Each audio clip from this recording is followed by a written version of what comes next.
Hello everyone. सो इस part की शुरुआत के साथ हमें दिखाया जाता है कंपनी का सीन जहाँ पे फैंग एक छोटी सी मीटिंग अटेंड कर रहा होता है, जहाँ पे वो सभी को अपने न्यू परफ्यूम के बारे में बताता है जिसका नाम ड्रीमी है और सभी से कहता है कि इस बार हम इसे काफी कॉन्फिडेंशियल रखेंगे और काफी कम लोगों को बताएंगे। फिर आगे दिखाया जाता है कि मीटिंग के बाद मिस्टर हान अपने असिस्टेंट से बात कर रहे होते हैं न्यू प्रोडक्ट के बारे में और उससे कहते हैं कि इस बारे में किसी को भी पता नहीं चलना चाहिए। तभी वहाँ पे कांग उनकी बातें सुन लेता है और उनसे न्यू प्रोडक्ट के बारे में पूछता है, जिसके बारे में पहले तो हान कुछ भी नहीं बताता है, पर बातों बातों में मिस्टर कांग उससे प्रोडक्ट के बारे में बात निकलवा लेते हैं। फिर आगे दिखाया जाता है ये सारी इन्फॉर्मेशन कांग जाके जाओ को फोन पे देता है, जिसके बाद वो दोनों साथ में मिलकर प्लान बताते हैं कि कैसे अब वो इस बार फैंग को नीचा दिखाएंगे। यहाँ पे हमें दिखाया जाता है कि जाओ शाओची के रेस्टोरेंट में ही बैठी होती है। फिर इतने में शाओची वहाँ पे आती है और शाओबो से पूछती है कि क्या फैंग की कंपनी में कोई ऑर्डर पहुँचाना है, जिसपे शाओबो से बताती है कि उसकी कंपनी से अभी तक कोई भी ऑर्डर नहीं आया है। इसके बाद शाओची उससे पूछती है कि आखिर उसकी रिलेशनशिप फैंगली के साथ कैसी चल रही है, तो शाओबो से खुश होकर बताती है कि वो दोनों अभी भी कपल हैं और अब उन लोगों ने वीचैट पे भी एक दूसरे के अकाउंट को फॉलो कर लिया है। वह शाओची नोटिस करती है कि इन लोगों ने एक भी बार अभी तक चैट नहीं की, तो शाओबो कहती है कि मुझे ये नहीं पता था कि एक कपल होने का मतलब ये होता है कि हमें डेली बात करनी चाहिए। तो शाओची उसे समझाती है कि अगर तुम उससे बात नहीं करोगी तो वो किसी और बंदी से बात करने लगेगा, जिसपे शाओबो जल्दबाजी में वहाँ से भागती है ली से मिलने के लिए और जाते समय वो जाओ की टेबल से टकरा जाती है, जिसके बाद शाओची आके टेबल को क्लीन करने लगती है। पर तभी फैंग की कंपनी से उसे मैसेज आता है और वो भी वहीं पे सबको छोड़ के चली जाती है। वहीं दूसरी तरफ हमें फैंगली को दिखाया जाता है जहाँ पे वो अपनी न्यू आर्ट गैलरी में होता है और वो सोचता है कि शाओबो मेरी गर्लफ्रेंड है पर वो मुझसे कभी बात क्यों नहीं करती है। इसके बाद वो उसकी प्रोफाइल पिक देखता है जो कि उसे बहुत पसंद आती है। वहीं दूसरी ओर हमें दिखाया जाता है शाओची को जो कि डिलीवरी देने के लिए कंपनी पहुंच चुकी होती है और वहाँ पे कुछ एम्प्लॉयज उसे कहते हैं कि तुम्हारा हस्बैंड अभी मीटिंग में है। एक्चुअली में अब धीरे धीरे सारे ऑफिस के एम्प्लॉयज यही चाह रहे थे कि ये दोनों एक हो जाएं। वहीं दूसरी तरफ हमें मीटिंग का सीन दिखाया जाता है जहाँ पे फैंग सभी से कहता है कि अब उसे फ्रेग्रेंस डिपार्टमेंट पे भी और बजट लगाना चाहिए क्योंकि इस डिपार्टमेंट में भी अच्छा काम हो सकता है। पर कांग इस बात से एग्री नहीं करता और उससे कहता है कि फ्रेग्रेंस डिपार्टमेंट में अगर हम बजट और लगाएंगे तो भी इसका कोई फायदा नहीं है, क्योंकि अभी तक फैंग ने जितने भी प्रोडक्ट बनवाए हैं वो सारी इतनी अच्छी इनकम नहीं कर पाए हैं और उन्हें इससे इतना ज्यादा फायदा नहीं होगा। जिसपे कांग की बात से फैंग एग्री नहीं करता और कहता है कि ये डिपार्टमेंट काफी अच्छा कर सकता है और हमें इससे फ्यूचर में इनकम भी होगी।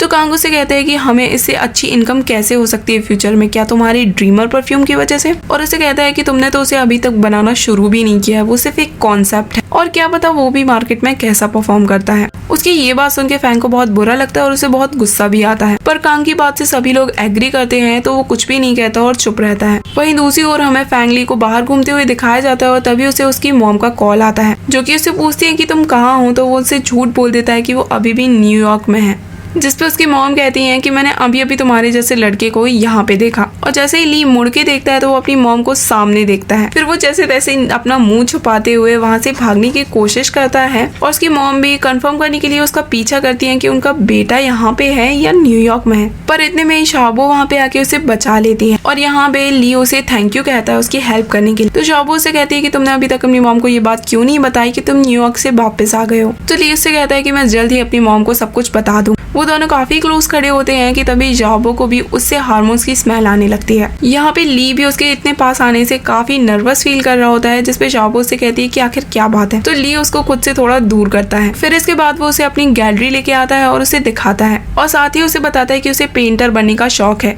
और साथ ही वो शाओबो को बताता है कि जो हम जैसे कपल होते हैं जो एक दूसरे से कभी भी बात नहीं करते हैं, ऐसे लोगों को माना जाता है कि उन दोनों का ब्रेकअप हो गया है। जिसपे शाओबो कुछ भी नहीं कहती है तो ली समझ जाता है कि वो उसका फर्स्ट बॉयफ्रेंड है और वो उसे बताता है कि उसे टेंशन लेने की जरूरत नहीं है क्योंकि वो भी उसकी फर्स्ट गर्लफ्रेंड है। और यहाँ पे वो शाओबो को बैठ के रिलेशनशिप का मतलब समझाने लगता है कि हम दोनों को एक दूसरे से बात करनी चाहिए, एक दूसरे को टीज करना चाहिए और एक दूसरे से समय समय पे मिलते रहना चाहिए, क्योंकि इन्हीं सब चीजों से प्यार बढ़ता है। वहीं दूसरी ओर हमें कंपनी में फैंग को दिखाया जाता है जो कि काफी खराब मूड में होता है और मीटिंग ओवर होने के बाद मीटिंग से बाहर निकलता है, जहाँ पे शाओची उससे बात करने की कोशिश करती है पर फैंग उसे इग्नोर करके अपने कैबिन में चला जाता है। तभी कांग ये सारी चीजें उसे नोटिस करके एक एम्प्लॉय से पूछता है कि आखिर वो लड़की कौन है। तो एम्प्लॉय से बताती है कि वो लड़की फैंग की गर्लफ्रेंड है। ये बात सुन के कांग काफी शॉक्ड हो जाता है और शाओची से बात करने के लिए जाता है। तभी फैंग की नजर भी हान से बात करते हुए शाओची और कांग पे पड़ती है, जहाँ पे कांग शाओची से बस इतनी बात जानना चाहता था कि आखिर उन दोनों के बीच में रिलेशन क्या है, पर शाओची उसे कुछ भी बताना नहीं चाहती थी। पर इतने में ही मिस्टर हान वहाँ पे आ जाते हैं और वो शाओकी को अंदर जाने के लिए कहते हैं और कांग को बाहर ही रोक लेते हैं। फिर हमें शाओची को दिखाया जाता है जहाँ पे वो फाइनली कैबिन के अंदर आके फैंग को केक टेस्ट करने के लिए कहती है। पर फैंग जो कि काफी खराब मूड में होता है, वो उसका हाथ पकड़ के पूछता है कि आखिर तुम्हारा मिशन क्या है मेरे आसपास रहने का। ये बात सुन के शाओची थोड़ा घबरा जाती है और जब वो जानबूझ के उसके ऊपर केक गिरा देती है। फिर वो सॉरी बोल के वहाँ से जाने लगती है, पर फैंग उसे रोक लेता है और उसे काफी हार्शली पूछता है कि आखिर तुम्हारा मेरे आसपास रहने का मिशन क्या है, मुझे बताओ। यहाँ पे हमें फैंग की बातों से समझ में आ जाता है कि उसे लग रहा है कि शाओची ने उसकी न्यू प्रोडक्ट की बात बाहर लीक की है। और वो शाओची से पूछता है कि आखिर तुम्हें किसने यहाँ पे मुझे डिस्ट्रॉय करने के लिए भेजा है। जिसपे शाओची उससे समझाती है कि नहीं, इस चीज से तुम्हारी लाइफ बर्बाद नहीं होगी, बस तुम्हारी लाइफ पे थोड़ा सा इम्पैक्ट जरूर पड़ेगा। यहाँ पे शाओची एक्चुअली में हार्मोन कलेक्ट करने की बात कर रही होती है, जबकि फैंग अपने काम के बारे में बात कर रहा होता है। यहाँ पे उन दोनों के बीच में काफी मिसअंडरस्टैंडिंग हो जाती है और फैंग उसे गुस्से में यहाँ से जाने के लिए कहता है, जिसके बाद शाओची भी चुपचाप वहाँ से चली जाती है। शाओची के जाने के बाद हान वहाँ पे आता है, जहाँ पे फैंग उसे बताता है कि शाओची ही वो पर्सन है जिसने सारी इन्फॉर्मेशन बाहर लीक की। ये सुन के हान को बुरा फील होता है, क्योंकि असलियत में वो ही वो पर्सन होता है जिसने इन्फॉर्मेशन लीक की होती है। पर वो ये बात फैंग से छुपा लेता है और फैंग हान से बोलता है कि अब वो शाओची को इस कंपनी में ब्लैक लिस्ट कर देगा। दूसरी तरफ हमें शाओची को दिखाया जाता है जो कि बहुत ज्यादा अपसेट होती है फैंग के इस बिहेवियर से, और ये सारी बातें ही शाओबो को बताती है। तो शाओबो से कहती है कि कहीं फैंग को शक तो नहीं हो गया कि तुम एक एलियन हो। तो शाओची उससे कहती है कि हमारे प्लेनेट के हिसाब से हम किसी को भी ये पता नहीं लगने दे सकते हैं कि हम एक एलियन है, और हम अपनी आइडेंटिटी छुपाने के लिए कुछ भी कर सकते हैं। वहीं आगे दिखाया जाता है कि फैंग अपने घर में होता है और तभी डोरबेल बजती है। वो थोड़ा सा डोर ओपन करता है और कहता है कि मैंने सोचा था कि तुम एक बहुत अच्छी पर्सन हो, पर मुझे नहीं पता था कि तुम मेरे साथ ऐसा कर सकती हो। मैं तुमसे बहुत ज्यादा डिसअपॉइंटेड हूँ। और जैसे ही वो पूरा डोर ओपन करता है तो वहाँ पे एक डिलीवरी बॉय को देखता है और वो बंदा फैंग से कहता है कि आखिर मैंने कर क्या दिया, जबकि फैंग तो सोच रहा होता है कि वहाँ पे शाओची उससे मिलने के लिए आई है। फिर तभी पता चलता है कि वो डिलीवरी मैन भी फैंग के घर ना आके बल्कि शाओची के घर पे आया हुआ था। वो शाओची को डिलीवरी देता है और जब शाओची उसके घर के अंदर आने लगती है तो फैंग दरवाजा बंद कर देता है और ये बात शाओची को बहुत बुरी लगती है। फिर नेक्स्ट डे दिखाया जाता है कि मिस्टर हांग कंपनी में फैंग को कहते हैं कि उन्हें नहीं लगता है कि ये सारा काम शाओची का था, क्योंकि एक्चुअल में उसे न्यू प्रोजेक्ट के बारे में तो कुछ भी नहीं पता था। तो फैंग कहता है कि फिर भी मुझे शाओची पे ही डाउट है और इसलिए अभी तक मैं उसे माफ नहीं कर सकता हूँ। तो हान यहाँ पे फैंग से कहता है कि किसी ने जाने अनजाने में कोई इन्फॉर्मेशन लीक कर दी हो तो फैंग काफी स्ट्रिक्टली उससे बोलता है कि किसी ने जाने अनजाने में भी इन्फॉर्मेशन लीक की हो तो भी मैं उसे माफ नहीं कर सकता।